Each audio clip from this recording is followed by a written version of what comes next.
Hi, everyone. Welcome to Coffee Time with Masterminds. We are still doing our series, Everything About Nonprofit Boards. And boy, has it been interesting. And nonprofit boards have existed for as long as nonprofits have been around, or very close to that time. And while nonprofit organizations have done an enormous job at adapting and changing, well, boards, not so much, except that these are new times and they're being forced to in many, many ways. And today, our guest, Sharon Danosky, has dedicated a lot of her professional life working with boards of directors. And she's going to tell us today what it is you need to do to have a more effective board. Join us.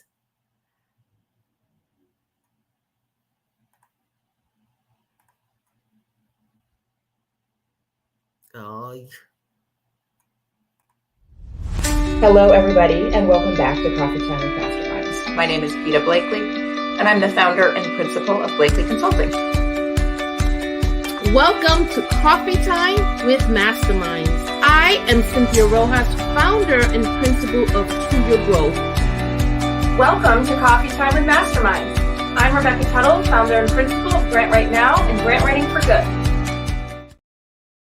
Hi, everyone. Welcome back. And thank you for joining us. We welcome our viewers across the U.S. and around the world. And if you are joining us, please put your name in the comments and tell us where you're from. We also want to welcome our listeners in Australia and really appreciate you listening to our show. Well, I am excited today. Although I am writing solo, my co-hosts are away. I have an amazing guest, and we're going to talk about how boards of directors for nonprofit organizations should be thinking about transformation and really adapting to meet the needs of our nonprofits for today. I am so happy and excited to bring in Sharon Danosky. Hi, Sharon. Hey, Cynthia, how are you? Thanks so much for having me. This is fun. My favorite topic. Yes. I know that. You know, in New Haven, Connecticut, you are known as the person to call when we have issues with boards. So you've been at it a long time. You just told me you've been running your company, Danosky and Associates, for 16 years. That's a long time. A lot has you changed. Feel old, Cynthia. No, I don't mean like that. But so much has changed, right? We've had a pandemic. What else have we had? We've probably had a couple of economic crises. We've probably had some hurricanes. Yeah, a lot has happened. And I think the biggest thing that has happened is the focus on equity and social justice. Yeah. And that's having the biggest impact on boards, but not in a way that you would want to see them transform yet. So that's probably one of the biggest challenges we're facing among boards today. So I love that comment, not the way you would want them to transform yet. Tell me a little bit about what those challenges are. Well, when you look at the traditional boards are focused on what's best for the organization. You know, we are the decision makers. We know what is best, and it is our duty to make sure that our nonprofit is number one, people are aware of it, and we're doing good works. Yeah. And that is the traditional perception of boards. And where boards are going, or at least where the community and many executive directors and people who are working in the nonprofit, is in a much more collaborative approach. Boards need to be purpose driven. They need to be aware of their ecosystem. They need to be aware of equity, and they need to be aware of where their authorized voice and power should come from. And so I know there are some organizations doing it well. Actually, we're going to have an ED who has an extraordinarily diverse board and has parents on her board, and she has people that she serves on her board, and she's going to talk about what that's like. But some organizations are really struggling. And so what do you think is hard about making the leap? Aside from it's hard, change is hard overall?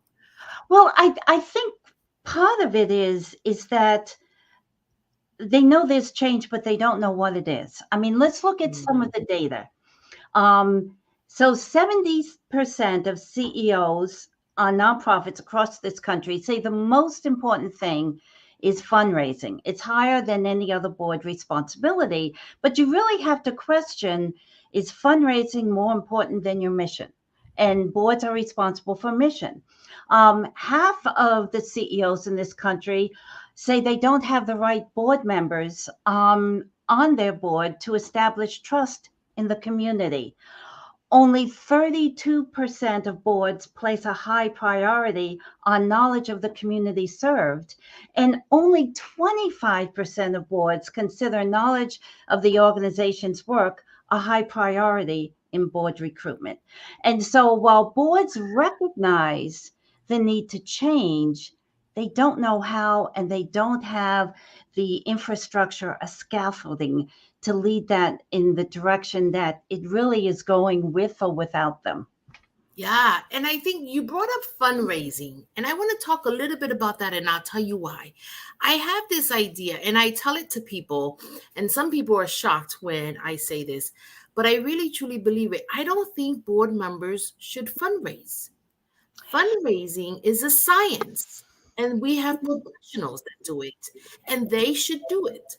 And it's off putting to people, and I'm not sure that they're the right people to do the fundraising, and it's creating barriers to include people who don't have that wealth capital or that social I capital. think you have hit on the biggest barrier to creating a purpose driven board, and that's philanthropy. And if you look at the roots of philanthropy and philanthropy on boards, it is this white, white elitist savior mentality. Now, I think in all fairness, many boards do not see themselves in that vein, Right. and they really reject that. But the underlying premise is there. And that is a real difficulty, because if you want a truly inclusive board that is representative of the community, you have to address the philanthropy issue. The other reality that, and it's, I mean, it's a yin and yang that we're in right Mhm. now, because the other factor in that is the fact that nonprofits need to raise money. Yes. And and I have been in fundraising for nearly 40 years, have Mhm. recruited strong boards to do fundraising. I teach boards how to raise money. And I really, I agree with what you're saying. I think we need to look at this differently, but I think boards can play an important role in connecting donors to the community. Yes. If they recognize that, that power dynamic in the community, and helping donors to connect with that. And that kind of takes us a little bit further, that says, you know, understand your ecosystem. And it's okay if a donor gives to two organizations in the community. That Right. doesn't dilute your ability to do well. So there needs to be kind of a rethinking of how we look at boards and their responsibility. And boards are on a spectrum. I mean, some, like your executive director, Yeah. are much farther along on that spectrum, but I would say 70-80% of boards are not.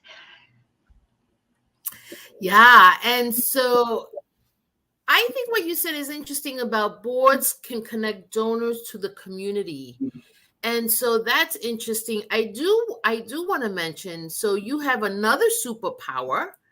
You are a fundraiser. Another thing, people reach out to you in New Haven, Connecticut, because you are known for helping organizations raise lots and lots of capital. And so what are some successes are you seeing in terms of boards transforming when it comes to the individuals that are serving on the board and yet still somehow being connected to the fundraising that needs to happen or the philanthropy work that needs Oh, to God, thank you for asking that, happen. Yeah, because I so I don't think you have to be a wealthy board member. I don't think you have to give a lot of money, and I don't think you have to go out asking people for money. I nice. think there are a few things that you can do as a board member that will help you raise funds. Probably the biggest thing is thanking donors. What donors really want is, you know, to be appreciated for the gift they made, to know that it's being put to good use, and to know that it's having an impact. Board members, if they connect with the communities they serve, absolutely can call a donor, can meet with a donor, can send an email or a text to a donor telling them the kind of benefit that their contribution had. And when you look at, and I like the fact, Cynthia, that you mentioned, there are professionals who can do that. But if you have, 100, 200, 1,000 donors, no one, two, or three people in a development office can reach that many donors. But if you look at, 10 people on your board and each of them make a phone call to thank five donors and to let them know the impact they have and to be aware of that impact in the community they're serving, that can be really transformational. Yeah, yeah, I love that. You also mentioned purpose-driven boards. Tell us what that means. So Ann Wallerstedt, who was the CEO of BoardSource, wrote an article in the Stanford Social Innovation Review back in February of 2021, and it really set kind of the nonprofit world, upside down. It really upended things, and she talked that there are four things that are critical to boards today: purpose driven. That means mission above all else, mission above the organization.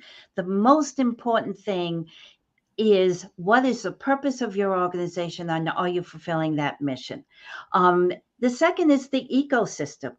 And the ecosystem you're working in means that you can collaborate with other nonprofits. You're not a silo. You don't have to grab market share. You can be part of a collective good that is making a difference in the community. The third is, everything should be looked at with an equity mindset. And that means inclusion. Well, beyond diversity, we should just make sure that we are including every single person's voice on that board in the decision making process. And the fourth is authorizing your voice. Where does your power come? It does not come because you are the wisest people and know what is best from the community. It comes from the community who is telling you what they need and how you can make a difference in that community. And those are the basic four principles of purpose driven boards. Wow, really different take from what your traditional boards are, have been defined, Yes. and what we think about when we think about boards.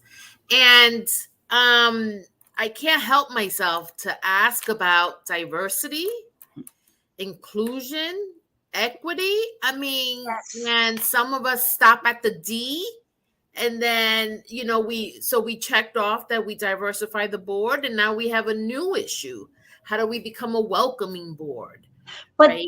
the funny thing is 70%. So Board Source publishes an periodical every couple of years, Leading with Intent, where they survey Mm. boards all around the country. And the latest one has barely changed. 78% of all board members are white. 19%, almost 20% of all boards are exclusively white. So we haven't done a good job with diversity, but I think that's a double-edged sword, because what happens is when you bring people of color onto a board, the board members who have been there are, it's kind of implicit bias, it's some discomfort. And so they're not really including people on the board. And, it's not just people of color. I mean, how many times, I'm sure you've seen it, and if you're a chairman of the board, pay attention to this. All right, we're ready for a vote. Anyone have any comments? All right, hearing none, I'll take the vote. If you want to be inclusive, you need to pause. You need to be silent and let people speak. And if people are not speaking, you need to say, hey, Cynthia, what do you think? What's your take on this? How are you feeling about this discussion? Yeah. That's not happening. And we're not training our board chairs how to do that. And so when a board chair comes on, and understandably, they're concerned about running the meeting. They've got an agenda. Are they going to get through this? Are the actions going to be taken? They're not taking that step back that says, I need to hear you. And so you've got with diversity, you've got a revolving door of people of color who are coming on saying, this board chair is not seeing me, not hearing me. And so they're revolving off, not wanting to be, just a token. None of us want that. Right. So, we're kind of recycling people on the board, and we're not taking the time to make sure that they are included in the discussion, that they are recognized, that their voices are heard. So we perpetuate the same cycle. Yeah. And one of the things that I learned from having someone else on the show is that a lot of times board members are charged with finding other board members. Right? We tend to hang out with people who are like us. If you saw most of my friends, right, they have a lot of similarities to me. And so if your board is not already diverse, then you're asking a non-diverse group of people to look into their network, which is probably resembling them. And so how do we get around that? My best advice is go to the churches, go to the faith-based groups in every community. I live outside and I do a lot of work in the greater Danbury community. And there is a church in the Danbury community, the New Hope Baptist Church. I mean, they've got a huge congregation, and that congregation, primarily people of color, but there is such diversity of people in that congregation. And so, seek out the churches, seek out the pastors, have a conversation. I was just speaking with a CEO the other day, and she said to me, won't they be, insulted if I say anything like that? And I'm like, no, just be honest. Say, look, I've got an all-white board. It is not the right board to lead us into the future. None of my board members have a network where there are people of color. Can you help me? Because I desperately need to diversify my board. I need more perspective. I need the perspective of the community. And my current board can't give it to me, and they can't recruit it for me.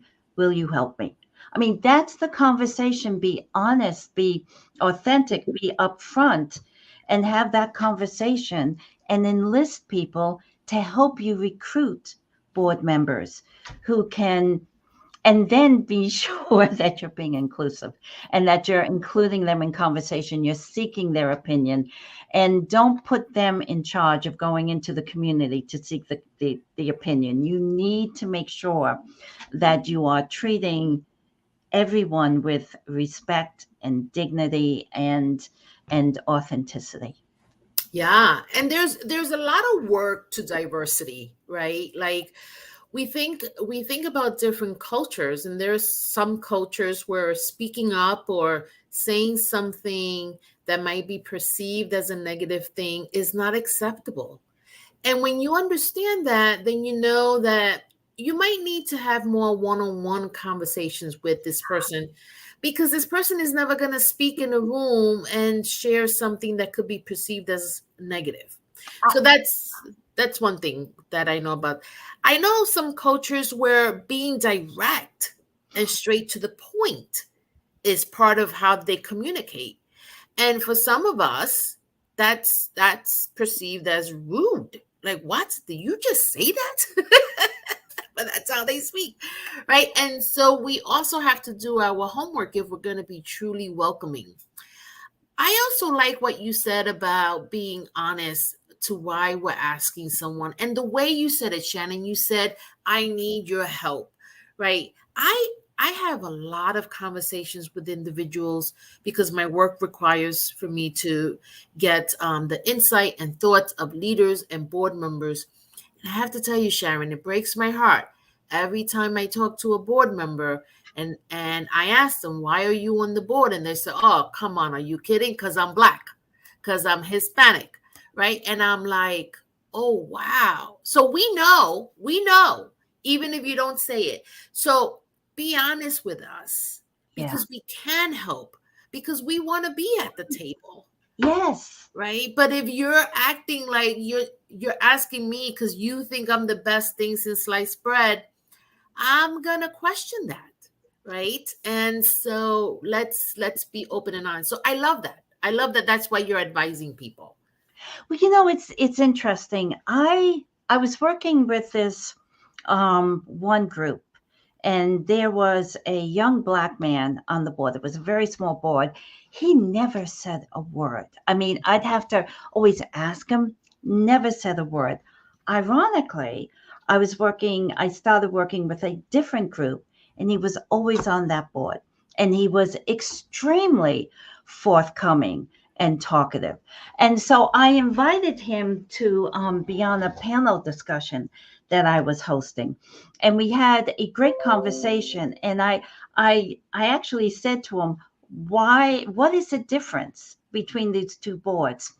And I loved how he answered me. He said, the second board, reached out to me, and I met with them, and we had an hour and a half conversation about our values, about our beliefs, about how this organization feels about these things and whether that met. And after that conversation, they asked me to join the board. And I just, Wow. so often when we go to recruit board members, we're looking at a matrix. Well, are they black? Are they from this neighborhood? Are they this age group? Are they an attorney? Are they a CPA or whatever? And that was not the approach this organization took. They said, we think he's going to be good, because he does bring these skill sets, but let's have a conversation. Mhm. And That's the way to do it. that conversation, when he joined that board, he felt so comfortable because he understood their values and what they were trying to do.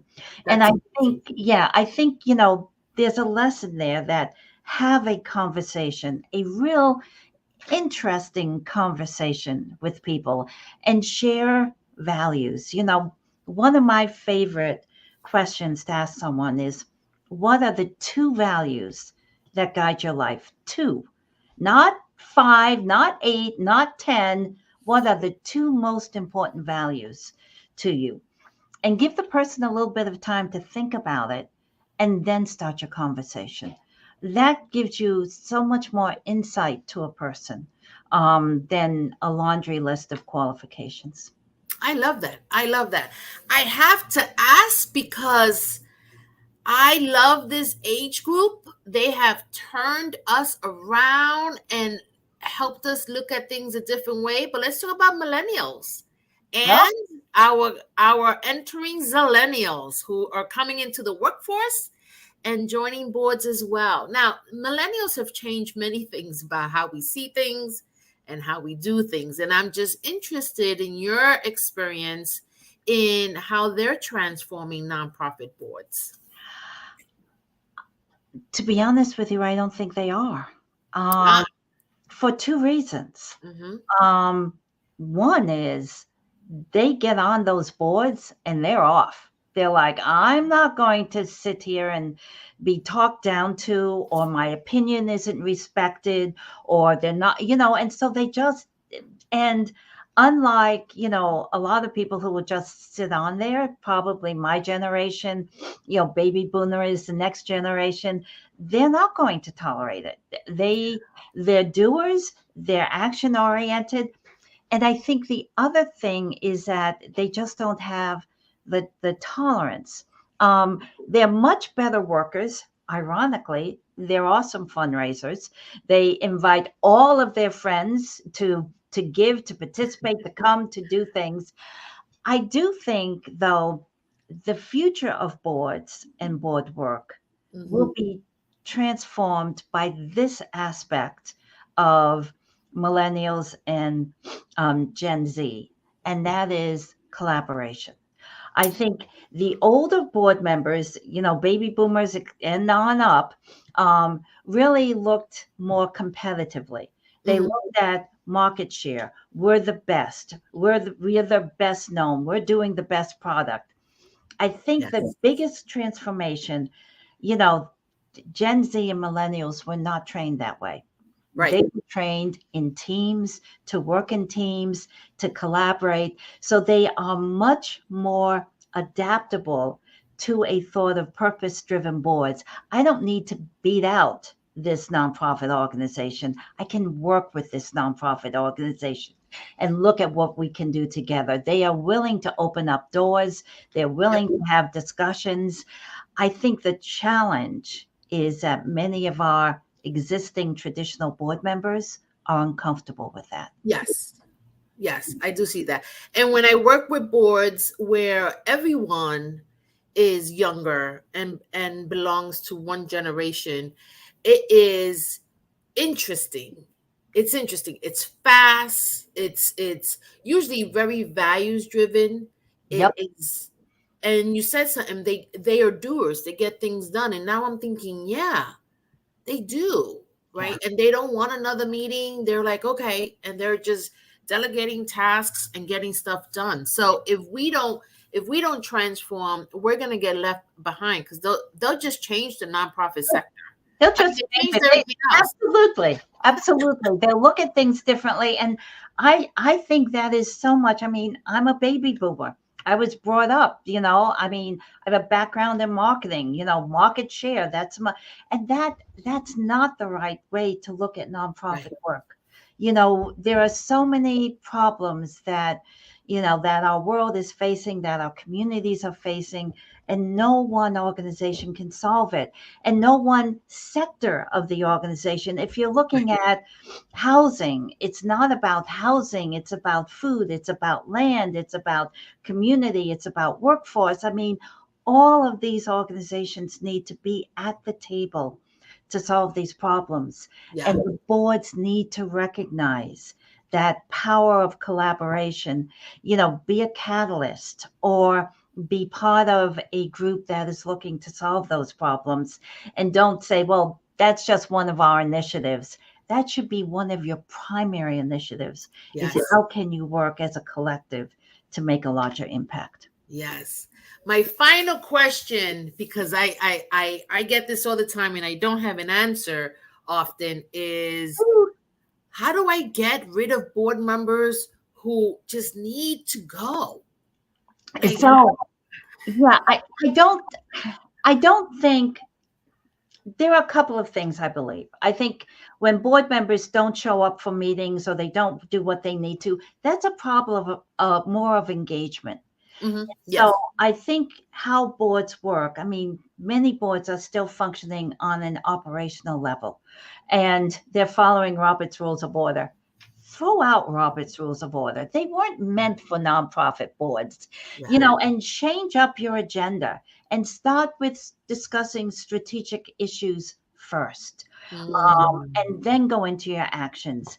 When you do that, you find people show up, are engaged, and are interested, and you don't need to worry about, getting them off the board. The other thing to do is, you know, have a board service agreement. People who have been through any of my workshops know I talk about this all the time, and have every board member rate his or her own performance against the expectations you set for them. Trust me, I, when I we love that. self-evaluate ourselves, we are usually brutally honest. And if you're giving yourself a bad score on all the things that were expected of you, I find most boards do one of two things. They come forward and say, look, clearly I don't have the time for this. I need to get off the board. Or they say, I want to do better. I love this organization. I'll start showing up. So I don't believe in the punitive 3 strikes, you're out. I don't like making people have uncomfortable conversations if they don't need to. Have boards. Number one, make sure your meetings are full of good discussion around interesting things that are going on about the nonprofit's future collaboration, place in the community. When you do that, you'll find your board members are showing up and are engaged and they learn. And suddenly they learn when you bring in data from the community and people from the community, their minds expand, they learn more, Yes. and they love it. So take a proactive approach to your agenda, take a proactive approach to your discussion, and find ways to engage your board member. And that way you'll have stronger a lot stronger network around you that will encourage diversity in all ways, shape, and form. I love that. I love that. Oh my, Sharon, I could talk to you for hours. This has been so helpful. I have Thank you. so many more questions and wow. So we may need to bring you back because this has been a really there's been so much learning on this topic. And one question I didn't get to ask is where does an executive director begin that transformation, right? Like what's the role that they play? But that's why we're gonna ask you to come back so you All can right, part 2.